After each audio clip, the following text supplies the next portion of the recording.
बात करेंगे पाक अफगान डायलॉग्स के हवाले से। दोहा के बाद इस्तांबुल में पाक अफगान मुज़ाकरात का सिलसिला जारी है, मगर इस्तांबुल में 3 दिन के बाद बातचीत के बाद भी हम देख रहे हैं कि इन मुज़ाकरात में डेड लॉक दिखाई दे रहा है।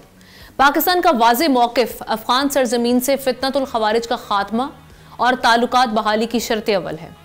पाकिस्तान का कहना है कि तालिबान रजीम अगर ये नहीं कर सकती तो पाकिस्तान UN के आर्टिकल 5 के तहत अपने दिफा में पेश की कार्रवाई का हक महफूज रखता है।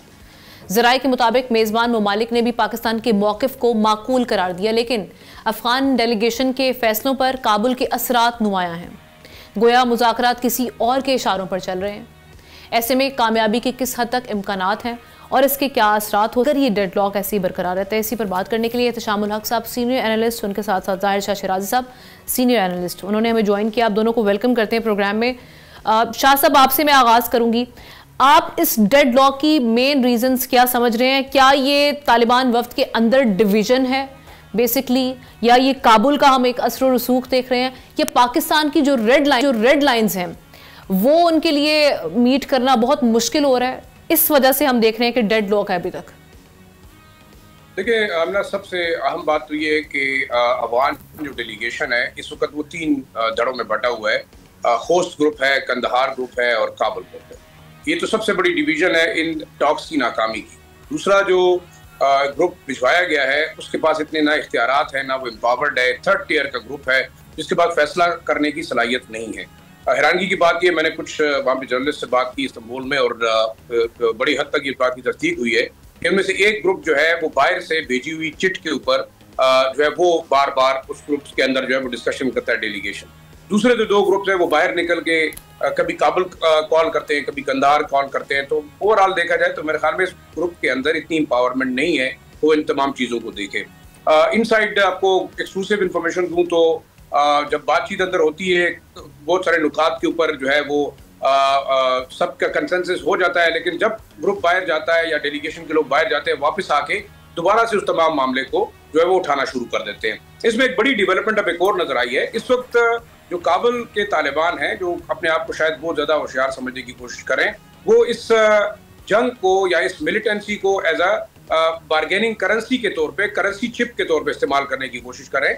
और अब जो नया मुतालबा सामने आया है वो उसको जो मीडिएटर्स हैं तुर्की और कतर, वो भी हैरान हो गए कि all of a sudden Taliban की तरफ से ये मुतालबा आया है कि जब तक अमेरिका या वाशिंगटन इसमें शामिल नहीं होता तो हम इस टॉक्स के अंदर नहीं बैठेंगे। तो ये बड़ी अजीब व गरीब सी बात है और उसका रीज़न यही है कि अफगान तालिबान जो है उनकी स्ट्रिंग्स भी किसी और के हाथ में, और वो देख रहे हैं दिल्ली की तरफ।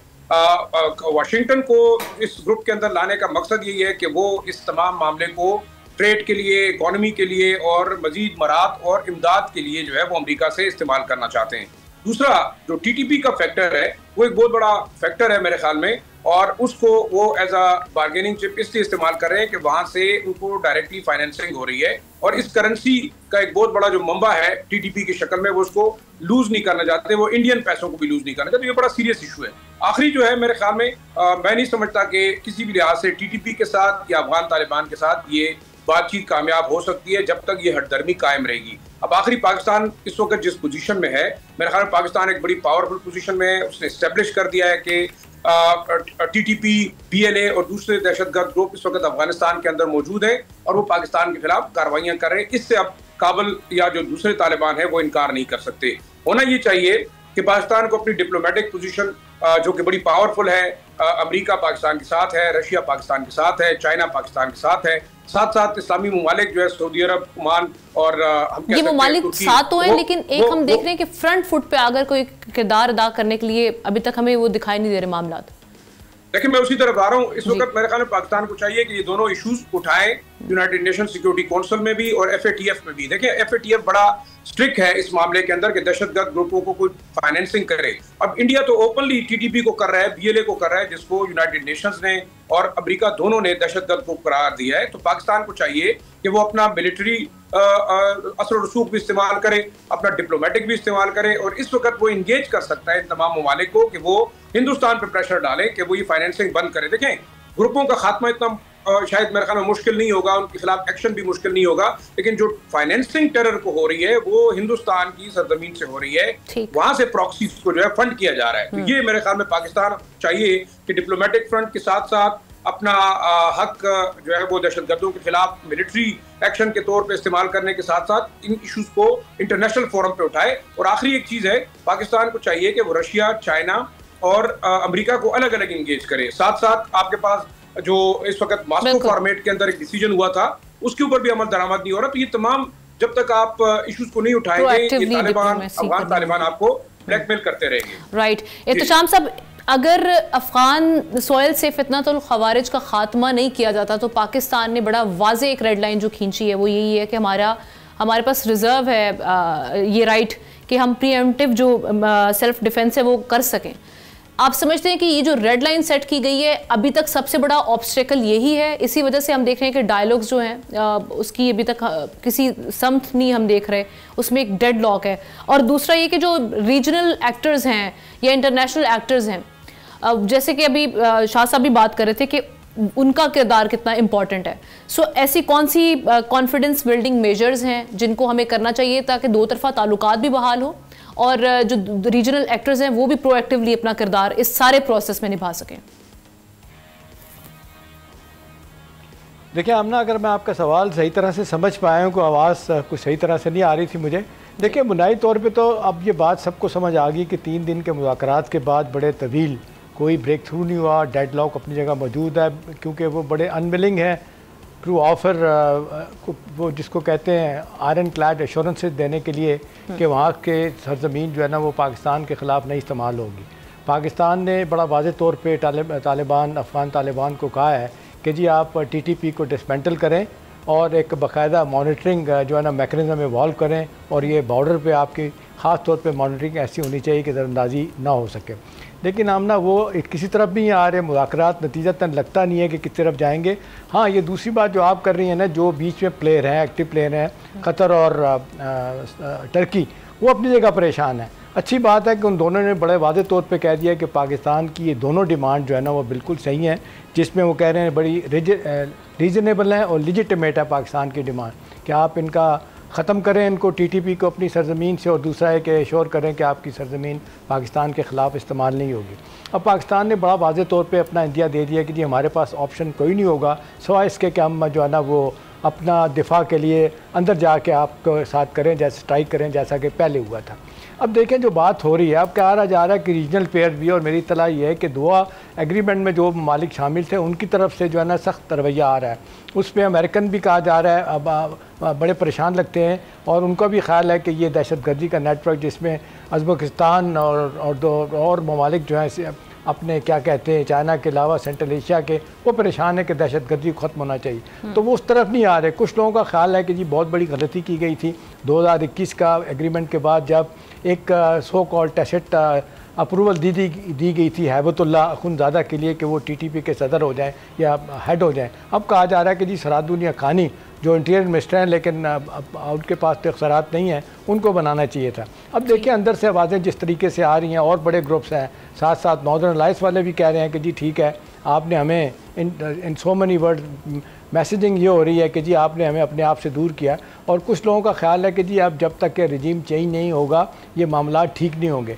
दूसरी बात है हमने अब देख लें ये जो असल मसला अटका हुआ है, एक तो वो कहते हैं कि जी हम वर्बल एश्योरेंसेस दे सकते हैं, राइटिंग में कोई एग्रीमेंट नहीं करेंगे, और बार बार काबुल की तरफ जाते हैं। सुना है अब तो इंडिया से भी जिसको कह रहे हैं कि अपना कुछ लाइन ले रहे हैं, और उन्होंने तो एक इंडिया मीडिया ने तो कहना शुरू कर दिया जी दारुल उलूम हक़ानिया से दारुल उलूम देवबंद तक ताल्लुकात किस तरह के होंगे, इस तरह की बातें शुरू हो गई हैं। तो मेरा ख्याल है बड़ी मुश्किल सिचुएशन हो गई है। अब देखना यही है कि अफ़गान माजरीन के मसले पे क्या होगा। देखिए पाकिस्तान ने बड़ा वाज़े तौर पे बताया कि थोड़े अर्सा पहले ईरान ने 10 लाख अफ़गान माजरीन को जो है ना वापस भेजा है, हम भी वापस भेजेंगे। उनका यही है कि नहीं जी इनको हाथ थोड़ा रखा है, इतनी जल्दी ना भेजा जाए वापस, और ट्रेड पे हाथ थोड़ा रखा जाए, बगैर जो पाकिस्तान कह रहा है 1 डॉक्यूमेंट रजीम, इसको भूल जाया जाए। इसके लिए कोई भी तैयार नहीं। अच्छी बात है इंटरनेशनल कमिटमेंट तो इस हवाले से आ रही हैं, लेकिन आमना मसला है कि इनका कोई स्टेक नहीं है अफ़गान तालिबान का जिसके बारे में अब उनको पाकिस्तान अबूरी हुकूमत नहीं कह रहा, अफगान रजीम कह रहा है, TTP को साथ जो मिल गए। तो अब सूरत हाल जो है ना बड़ी नाजुक भी है, और हमारी जो इत्तलात आ रही हैं कि पाकिस्तान ने एक डिप्लोमेटिक ऑफेंसिव एक दफ़ा फिर बड़ा ज़बरदस्त तरीके से लॉन्च किया है, और कुछ मुल्कों को भी शामिल किया कि ये किसी तरीके से लास्ट मिनट एफर्ट हो जाए और कोई बात बन जाए। लेकिन मसला ये है कि अब जिस तरीके से लाइन इंडिया से ली जा रही है, जिस तरीके से इंडिया को खुश करने की कोशिश की जा रही है, काबुल दरिया काबुल और कन्नौज पे जिस तरीके से आपने देखा वो डैम बनाने की बात हो रही है, तो मेरा नहीं ख्याल ये मामला इतनी आसानी के साथ हल होगा। लगता है कि एक दफ़ा बड़ा भरपूर प्रेशर आएगा किसी तरफ से तालिबान पे तो वो बात मानेंगे, लेकिन कुछ लोगों का ख्याल है कि अमेरिकन तालिबान के ऊपर जो प्रेशर था एक ज़माने में, जो उन्होंने नहीं लिया था कि किसी तरीके से वहाँ से उसामा बिन लादेन को निकालने, नहीं निकाला तो फिर तोड़ा बोरा बनाया गया था, शायद वो स्टेज आ गई कि वो भी यही चाहते कि उनके साथ हो। अब देखना ये कि पाकिस्तान ने आउट ऑफ द वे जाके इनके साथ आमना बातचीत कर भी देख लिया। आखिरी बात मैं बताऊँ आमना, इन्होंने बड़ा वाज़े तौर पर एक ज़माने में कहा था कि हम एक फतवा जारी करने लगे हैं अफगान तालिबान ने। वो फतवा ये था कि अगर TTP जो है ना वो पाकिस्तान के ख़िलाफ़ सरजमीन इस्तेमाल करती है, हमारी सरजमीन पाकिस्तान के ख़िलाफ़, तो हम ये कहेंगे कि ये पाकिस्तान पे हमला नहीं है, ये अफ़गानिस्तान पे हमला है। लेकिन वो भी बातें कहाँ से कहाँ चली गई, इस तरफ आ नहीं रहे। कभी झूठ बोलते हैं कि जी मुत्तकी साहब वहाँ जाके ये पाकिस्तान का इंटरनल मसला वो हल करें, कभी बात मान लेते हैं। इन मुज़ाकरात में भी बड़ी हद तक माने हैं कि जी आपकी बातें सही हैं, लेकिन आप देख लें हम सोच के बताएंगे। हर 15 मिनट बाद, आधे घंटे बाद डेलीगेशन होता है, वो कॉल करता है वहाँ आप अफगानिस्तान में, और कोई उनसे हदायत ले रहा होता है। असल बात है इनके पास मैंडेट ही नहीं है कि बातचीत करके मुज़ाकरात के जरिए मसले का हल कर सकें। जी शाह साहब। आमना, असल में मामला ये है कि इस वक्त कल आपने देखा अहमद मसूद का एक बयान आया, जो अहमद शाह मसूद के बेटे हैं, और उन्होंने बड़ा ओपनली कहा कि पाकिस्तान का जो मौक़िफ़ है बड़ा वाज़ेह है, TTP के साथ सपोर्ट कर रही है अफगान हुकूमत, काबुल रजीम कह रहे हैं। इसके अलावा तुर्कमानिस्तान के जो अंसारुल इस्लाम मिलिटेंट ग्रुप है उसको सपोर्ट कर रही है, IMU को कर रही है, ETIM को कर रही है। तो अब अफगानिस्तान के जो काबुल रजीम है वो टेररिज्म और एक्सट्रीमिज्म को, रादर हम कह सकें अपनी जो एक्सट्रीमिस्ट इस्लाम है उसको वो एक्सपेंड करना चाहती है, और वो एज अ स्टेट इस वक्त ये तमाम जो टेररिज्म है या एक्सट्रीमिज्म है इसको तमाम मुल्कों के अंदर एक्सपोर्ट कर रही है। तो ये एक नया ट्रेंड है मेरे ख्याल में। अब बात सिर्फ TTP और BLA के खात्मे पे नहीं रुकेगी। अब अफगानिस्तान की जो रजीम है, जो कंधार के तालिबान है इस वक्त, जो अपने आप को हार्ड लाइनर कहते हैं, वो इन तमाम ममालिक में इस तमाम ट्रेंड को एक्सपोर्ट करना चाह रही है, और वो चाहते हैं कि वो एक्सपेंड करें। अब वो सिर्फ अफगान तालिबान नहीं रहे, बल्कि वो अपने आप को इस खित्ते के अमीरुल मोमिनीन समझने लगे। तो ये एक बड़ा खतरनाक ट्रेंड है जो कि पाकिस्तान के रीजन के लिए बहुत खतरनाक है। बिल्कुल ठीक, thank you so much. Subscribe करें और बेल दबाएं ताकि कोई खबर रह न जाए।